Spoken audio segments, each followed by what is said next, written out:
All right, welcome back to the deep dive. Good to be here. So today we're focusing all our attention on one specific online shop. It's called Comicssoul. Right, the anime and comic apparel store. You see it advertised a lot. Exactly. And our mission really is to look past the branding and figure out if it's legit. We're using, research, trust scores, the whole deal. Mm-hmm. So here's the setup.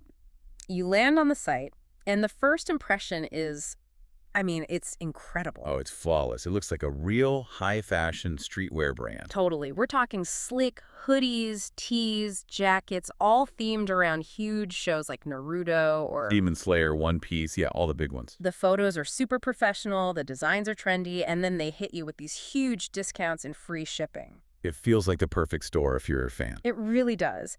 But that gorgeous storefront, that's kind of where the good news ends and the real research begins. It is.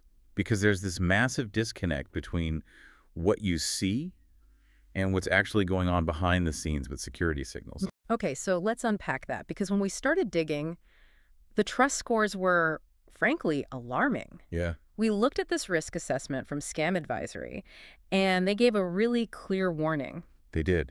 They called it a strong likelihood of a website that may be high risk.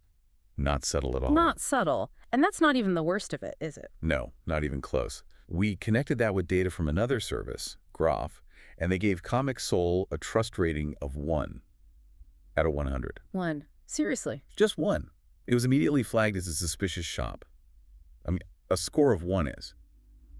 It's basically nothing. That's genuinely shocking for a site that looks so professional. And there's more that adds to this, like the age of the website itself. Right. It's only 6 months old. And that's a big deal in this space, right? It's critical. These kinds of scam operations, they often only last for a few months. They pop up, they collect payments, and then they just disappear. Right. But here's the more practical risk for you, the customer. With clothes, you need reviews for sizing, for quality. Mm-hmm. We couldn't find anywhere.